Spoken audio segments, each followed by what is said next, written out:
नमस्कार, मैं हूं अंजू पंकज। खबरों की खबर में आपका स्वागत है। चुल्लू भर पानी नहीं मिल पा रहा है आजकल डूबने के लिए। अरे भाई, मुझे चुल्लू भर पानी की जरूरत नहीं है। मैं तो बात कर रही हूं लुटियन मीडिया की, खान मार्केट गैंग की। बेचारे आजकल मुंह छिपाए फिर रहे हैं।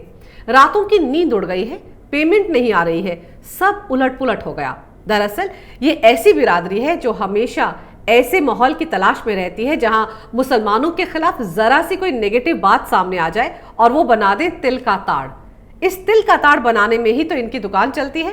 500, 1000 या $1,500 में ये झूठी कहानियां बनाकर अपना जमीर बेच देते हैं विदेशी मीडिया को। अब महंगाई के जमाने में पैसा तो सबको चाहिए और इन्हें तो कुछ ज्यादा ही चाहिए, तो ये अपनी अपनी औकात के मुताबिक वेस्टर्न मीडिया को कहानियां लिख लिख कर पैसा ऐंठते रहते हैं। वेस्टर्न मीडिया सच जानने या छापने का कतई इच्छुक नहीं है और उनके एजेंडे में फिट बैठने के लिए ये लोग झूठ बोलने और अपने देश के खिलाफ जाने से भी परहेज नहीं करते। आखिर इन लोगों को झूठ फैलाने के लिए मोटी रकम जो मिलती है, और ये इतने काहिल हैं कि जिस थाली में खाते हैं उसी में छेद कर देते हैं। और हैरानी की बात यह है कि अब तक इसी पाप के लिए सेकुलर सरकार इनको इनाम भी दिया करती थी, लेकिन इस बार ये जमात परेशान चल रही है। इनकी दाल ही नहीं गल रही है। दरअसल ये भूल गए हैं कि ये 2002 नहीं है जब गुजरात दंगों के दौरान इन्होंने झूठी अनाप शनाप कहानियां वेस्टर्न मीडिया में छपा छपा कर देश की इमेज का बंटाधार कर दिया था। अब 2020 में दिल्ली दंगों पर ये लोग वही खेल खेलना चाहते थे, लेकिन इस बार इनकी दुकानें सज पाती कि इनकी पोल खुल गई, इनका झूठ सामने आ गया। हाय राम, मोटी मोटी कमाई का रास्ता ही बंद हो गया। सोशल मीडिया को पानी पी पी कर कोस रहे हैं कि कहां से ये ट्रोल्स आ गए जो इनके धंधे को चौपट कर दिया। इनकी हालत खजूरी खास के उस फल वाले की तरह हो गई है जिसकी दुकान को दंगे से पहले ही दंगाइयों ने लूट लिया। जैसे जैसे दिल्ली दंगों से जुड़े वीडियो सामने आते जा रहे हैं, वैसे वैसे लुटियन पत्रकारों के चेहरों पर लगा नकाब उतरता जा रहा है। ये सब गीदों की तरह ताक में बैठे थे कि कब CAA और NRC के विरोध में बैठे ये लोग भड़के और दंगा करें और फिर इनकी दुकान चल निकले। देशद्रोह के आरोपी उमर खालिद का बयान याद है ना आपको? 17 फरवरी को ही उसने भविष्यवाणी कर दी थी कि डोनाल्ड ट्रंप के दौरे के दिन वो बताएंगे कि हिंदुस्तान और यहाँ की सरकार देश को बांटने का काम कर रही है। याद ना हो तो सुन लीजिए उसका ये बयान। हम वादा करते हैं 24 तारीख को जब डोनाल्ड ट्रंप हिंदुस्तान आएंगे तो हम ये बताएंगे कि हिंदुस्तान के प्रधानमंत्री और हिंदुस्तान की सरकार हिंदुस्तान को बांटने का काम कर रही है, महात्मा गांधी के उसूलों की धज्जियां उड़ा रही है, और ये बताएंगे कि हिंदुस्तान की आवाम हिंदुस्तान के हुक्मरानों के खिलाफ लड़ रही है। अगर हिंदुस्तान के हुक्मरान देश को बांटना चाहते। अजीब गिरगिट किस्म का इंसान है ये। जब JNU में था तब ये खुद को एथिस्ट बताता था, वामपंथी क्रांतिकारी कहता था। JNU से बाहर निकला तो अपने पिता की तरह जो आतंकवादी संगठन सिमी के एक ऑफिस बेरर थे, ये भी मौलाना बन गया। और आपने सुना किसे दिखाने की बातें कर रहा है? अमेरिका को। अचानक से वामपंथियों और मौलानाओं को अमेरिका पर बड़ा प्यार आ गया है। दरअसल इनकी जहनियत ही ऐसी है, ये देश में कोहराम मचाना चाहते हैं, चाहे बहाना कुछ भी हो। इस बयान से तो साफ लगता है कि टुकड़े टुकड़े गैंग, लुटियन मीडिया और खान मार्केट गैंग सब ने मिलकर डोनाल्ड ट्रंप के दौरे के दौरान दंगा कराने की योजना पहले ही बना ली थी। लुटियन पत्रकारों के देश विरोधी एक तरफा लेख जिस तरह से विदेशी अखबारों और मैगजीन में छपे, उससे इनके एजेंडे पर शक करने की कोई गुंजाइश बचती ही कहां है। इन होनहार पद्मश्री से सम्मानित पत्रकारों के दंगाग्रस्त इलाकों की टीवी रिपोर्ट्स देख लीजिए, इनके विदेशी चैनल्स को दिए गए इंटरव्यू देख लीजिए, इनके वॉशिंगटन पोस्ट या न्यूयॉर्क टाइम्स में छपे लेख देख लीजिए। सब में मुसलमानों के नरसंहार की बात कही गई है, पोग्राम की थ्योरी दी गई है, जिसका मतलब होता है कि दिल्ली में सरकार के द्वारा नरसंहार किया गया। इन्होंने ऐसी कहानी बताई कि जैसे पुलिस और आर्मी मुसलमानों के इलाके में घुसी और जो मिला उसे मार डाला। इनके लेखों में 2 टारगेट थे, एक तो हिंदुओं को आतंकवादी और आक्रांता बताना और दूसरा वर्तमान सरकार की तुलना हिटलर से करना। ये इनका एजेंडा जरूर था, लेकिन इनके झूठ का भांडा बहुत जल्द फूट गया। देखिए इस वीडियो को। ये वो मार दी बोली ये बार बार मारना वो मार दी। वो मेरा भाई। देखा आपने कैसे एक प्रदर्शनकारी सिर पर हेलमेट पहनकर पुलिसकर्मियों पर सरेआम बेखौफ होकर गोलियां चला रहा है, बार बार लौट कर आता है और फिर पुलिसकर्मियों को निशाना बनाता है। अब सवाल ये उठता है कि ये शख्स जो दौड़ दौड़ कर पुलिस पर गोलियां दाग रहा है, ये आखिर कौन जात है भाई? अगर ये हिंदू है तो ये पुलिस पर गोलियां क्यों चलाएगा? क्योंकि लुटिन पत्रकार तो लगातार राग अलाप रहे हैं कि पुलिस ने हिंदुओं के साथ मिलकर मुसलमानों को मारा। तो इस हरकत से तो साफ है कि ये प्रोग्राम तो बिल्कुल नहीं है। तो फिर ये कौन है? जी हाँ, ये वही CAA विरोधी शांति दूत है जो शांतिपूर्ण तरीके से सड़क के बीच बैठे हुए थे, पर पता नहीं कहां से इनके हाथों में कुदरती कट्टा आ गया और सिर पर कुदरती नीले रंग का हेलमेट आ गया और ये दिल्ली पुलिस के जवानों के साथ लगे होली खेलने। ऐसा ही एक और वीडियो वायरल हुआ है, उसमें भी शांति दूत हाथ में बड़े बड़े पत्थर लिए नजर आ रहे हैं और ये क्या गुल खिला रहे हैं, आप देख लीजिए इस वीडियो में।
जी, ये वीडियो जाफराबाद का ही है, जब शांति दूतों की पत्थरबाजी में जख्मी हुए दिल्ली पुलिस के ACP अमित शर्मा को पुलिसकर्मी जैसे तैसे वहां से उठाकर ले जा रहे थे, तभी वहशी दरिंदों की तरह ये शांति दूत उन्हें पत्थर मार रहे थे। गौरतलब है कि ये वही भीड़ है जिसने यहीं पर पहले हेड कांस्टेबल रतनलाल की हत्या की थी और अब पुलिस के बाकी अधिकारियों और जवानों पर भी जानलेवा हमला कर रही थी। और इससे भी अहम बात यह है कि इस भीड़ को आम आदमी पार्टी का चांदबाग का एक नेता मोहम्मद अजहर ही लेकर आया था। ये वीडियो लुटिन पत्रकारों की पोग्राम वाली थ्योरी से बिल्कुल उलट है। इस वीडियो में आपको मुसलमान कहीं से भी बेचारा लग रहा है क्या? इस वीडियो को देखने के बाद आप कह सकते हैं कि ये दंगा CAA का समर्थन कर रहे हिंदुओं ने फैलाया। शांति दूत कितने शांति प्रिय हैं, इसकी तस्दीक करता अगला एक और वीडियो आपको दिखा रही हूं। ये वीडियो अभी जो वीडियो आपने देखा उसके सामने वाली सड़क पर जब पुलिस पर हमला हुआ था तब शूट किया गया था और ये उस वक्त का वीडियो है जब हेड कांस्टेबल रतनलाल की हत्या हुई थी और ACP अमित शर्मा समेत कई पुलिस अधिकारी जख्मी हो गए थे। ये उसी वक्त का वीडियो है जो अब मैं आपको दिखा रही हूं।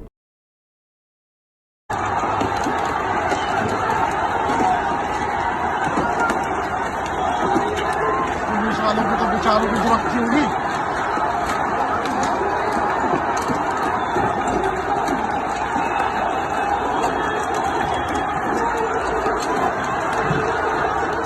वीडियो बना गोली चलेंगे, गोली चलेंगे, गोली चलेंगे।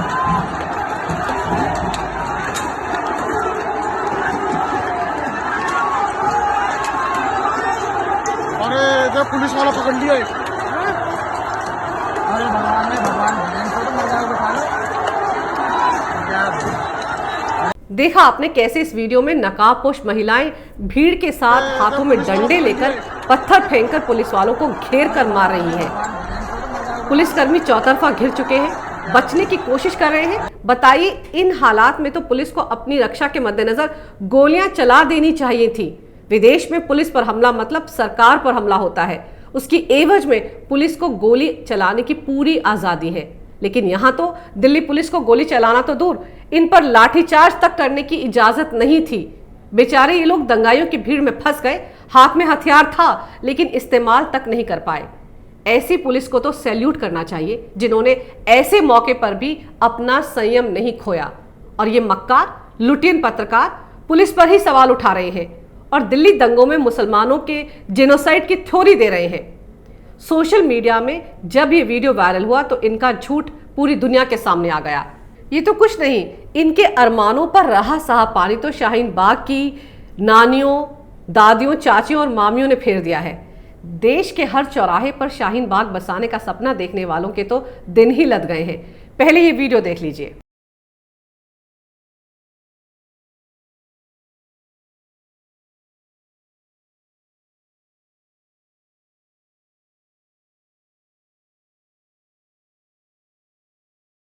उफ, ये क्या हो गया शाहीन बाग की रौनक को?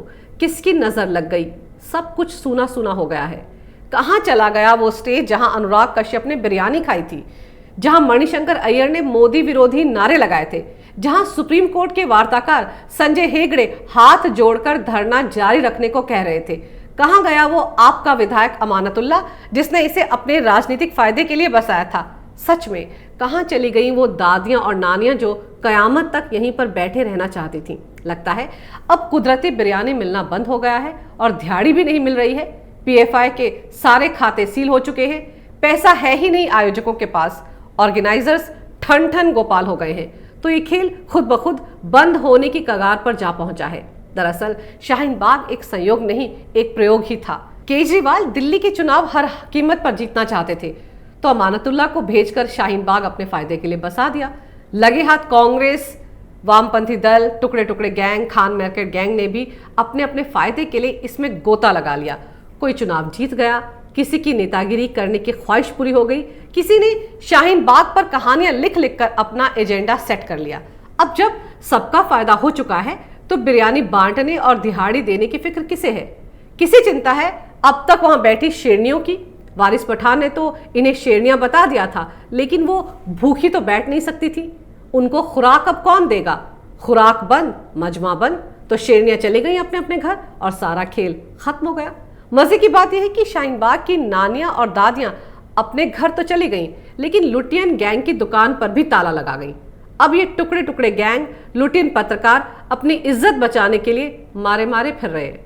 अगर आपको मेरा ये वीडियो अच्छा लगे तो कृपया इसे लाइक करें, शेयर करें और हमारे चैनल को सब्सक्राइब करें। देखते रहिए कैपिटल टीवी। अगर आपको हमारा वीडियो पसंद आया हो तो इसे लाइक करें, हमारे चैनल को सब्सक्राइब करें और हाँ, बेल आइकन दबाना ना भूलें ताकि आप तक हमारे वीडियो की नोटिफिकेशन पहुंचती रहे। आप अपना सुझाव हमें कमेंट बॉक्स में दे सकते हैं। हमारे साथ जुड़ने के लिए शुक्रिया।